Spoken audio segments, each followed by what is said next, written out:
Hi folks, it's Doc Christine again with Brian Murray. Hi How are Brian. you? I'm doing great. Good to see you again. Likewise. Now, it's day 6 of your water fast. Yes, it is. How are you doing? Good, good, good. You're still Generally, fasting? Just water Still fasting, just water and supplements?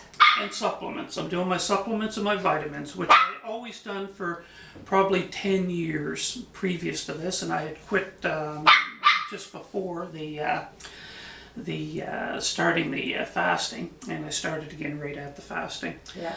So yeah, not too bad. Blood sugar.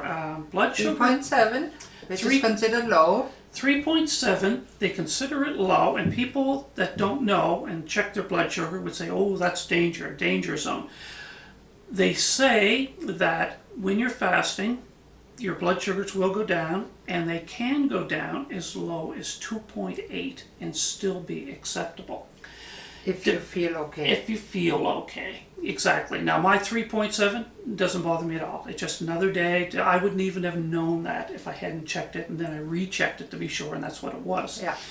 So it's not something to be scared of. It's just, and it's a good thing. If you can get your blood sugars down, that's what gets you into keto a lot faster. Yeah. And in my case, within 2 days, maximum of 2 days, I was into keto because my sugar had dropped that quick, which was a good thing. My blood pressure, around 129/65, which has come down a bit. My weight, we checked my weight again today, and we're down 16 pounds in 6 days. Now we can say that there's a lot of water weight there because I had been eating a lot of carbs up until that time, and a certain amount of sodium will retain the water too. So but I'm guessing that there can't be more than 8 or 9 pounds at the most of water weight, I would guess. And so we're well on our way. On the way, yeah. And you're feeling good? How's your hunger?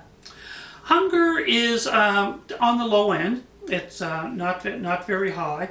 It's subsided finally. It takes 3 or 4 days, I found, when fasting, and then it seems to go away. And that often surprises people because they think, oh, I'm not eating, so I must be really hungry after the longer I don't eat, and that's just not true.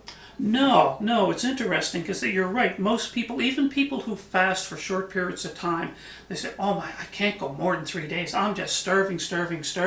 Little do they realize that another day or two later, it subsides substantially. And often what we experience as hunger is just the emotional wish to eat, the emotional craving for something in your mouth and to chew something, that mouth feel that the fast food giants exploit to make people crave their offerings. Absolutely. And another thing that happens with that is sometimes, strange as what it sounds, people are thirsty instead of hungry. They think they're hungry, but they always say, if you're hungry, drink some water. That's a very good tip. Yeah, and very important. And it does work. It's surprising. You're kind of fooling yourself. You're saying, oh, I'm hungry, and you'll go and drink a bottle of water or a glass of water, and now you're not hungry anymore. So and on the other hand, even if you're hungry, that doesn't mean you have to eat something right then and there. No, absolutely. Hunger is a normal sensation, and it indicates maybe that you need to eat, but you don't starve yourself to death if you wait a day. We used to do it when we didn't have no food. We felt a little bit hungry, and then when we had something to eat, we ate, and if not, we fasted. Part of fasting, one of the benefits of fasting, it builds your confidence of your own abilities to be able to overcome things like hunger, that you can actually put that off. And it has a lasting effect on you because you realize you're a little more stronger than what you thought you were. One of the benefits of fasting, other than the physical part, it's the mental part as well. I like that because you feel you take charge of your own body. You are not a victim of your body's reactions. Absolutely. It's the same when we need to pee. We can wait usually a little bit before we use the toilet if we need to. Right, Yeah, exactly. and the same when we are hungry. It doesn't mean we have to eat right away, and often it doesn't mean that we have to eat at all. No, So that's a good idea, that a good tip actually, that it makes you more confident. that's just one of the big benefits that people don't really Yeah, and realize. there's many physical benefits of fasting. We'll get into that later. But I want to talk about the safety of water fasting and what you add to your water to make it, though you don't have a mineral deficiency, you don't get the mineral lack, headache, you don't get the nausea and the muscle cramps that people get that just drink like distilled water in the extreme case. Yeah, that serves no good purpose. So you can mix salt with your water, or take it separately if you so choose. Yeah.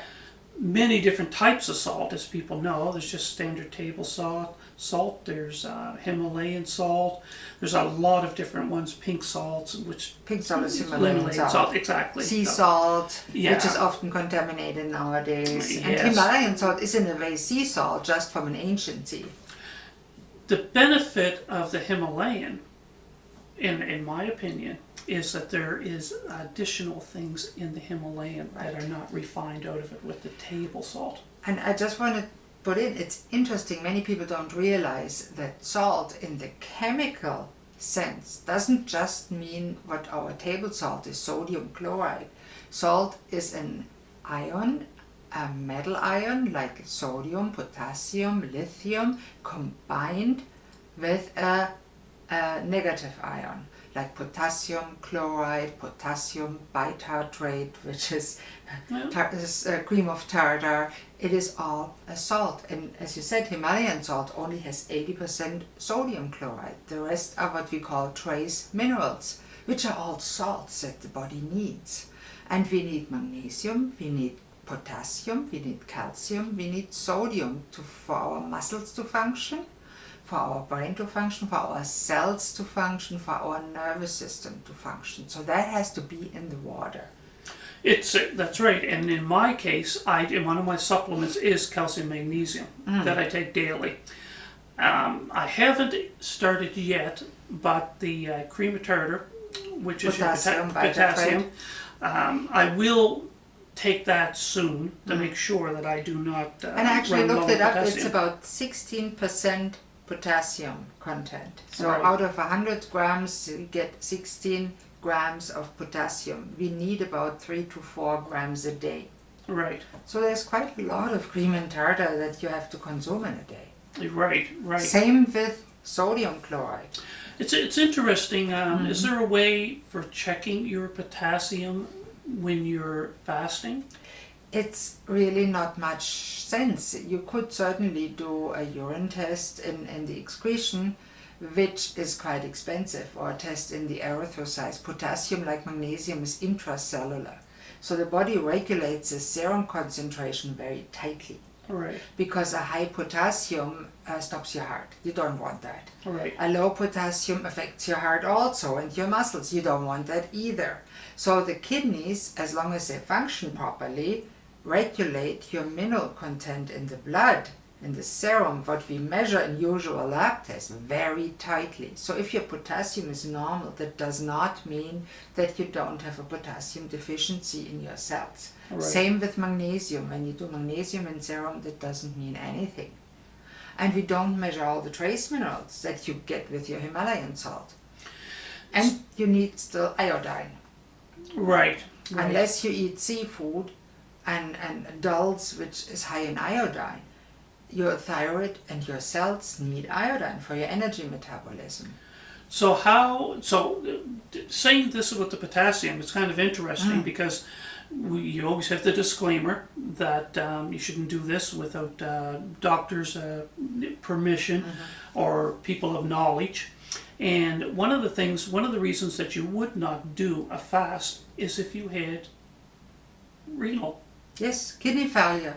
You shouldn't. No, because you just, like you say, the potassium, you're allowed It's way too dangerous. You don't know if you get rid of your water the natural way. Right.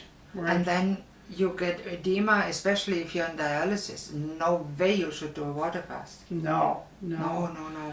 So iodine. What's the story with the iodine? Because if you're not eating salt, or you're not eating Table foods salt. or foods that have salt into it, that could have iodine with it, is it possible to go low in iodine during a fast?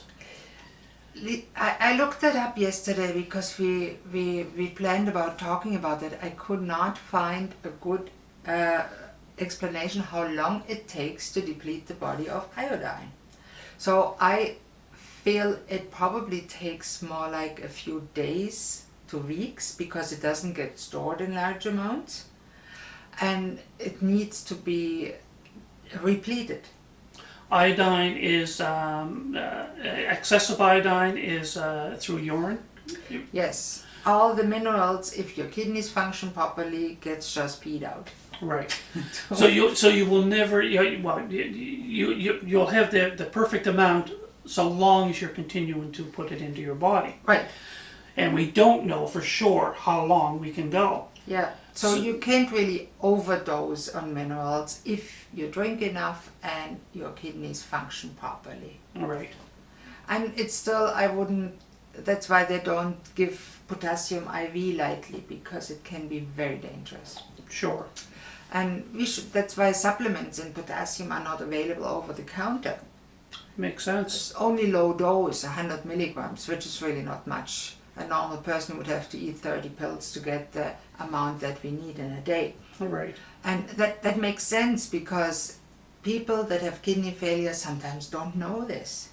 Or they don't consider it. They think, oh, it's over the counter, it's harmless. It's not necessarily.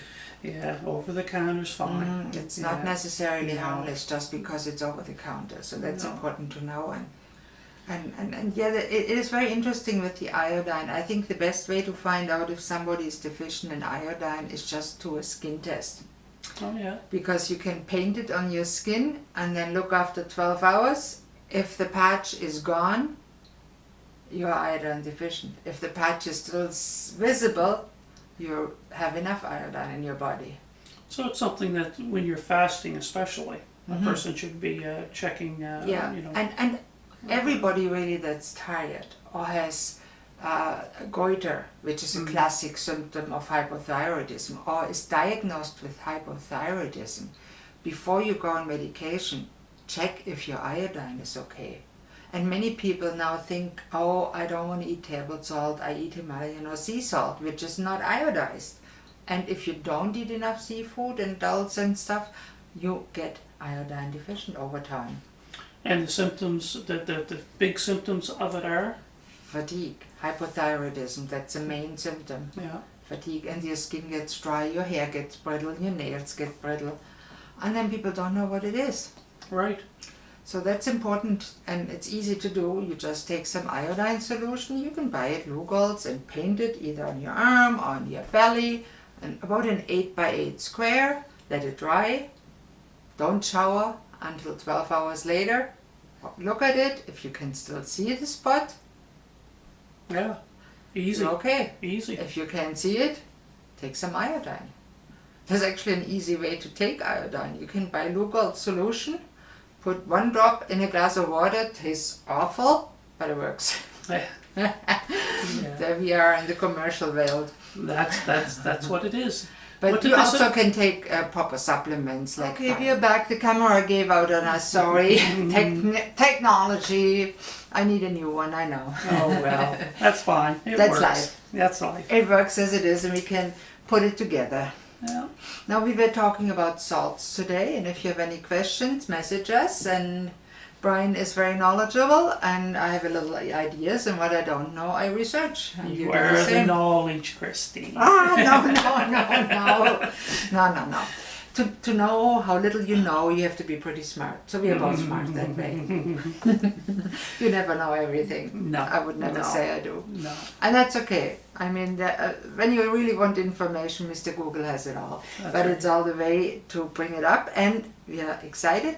Next time, we'll talk about Brian's progress, of course. And if he's still on water fast, even though he has a few stresses he told me about, oh my goodness, and it's hard to fast when you're stressed.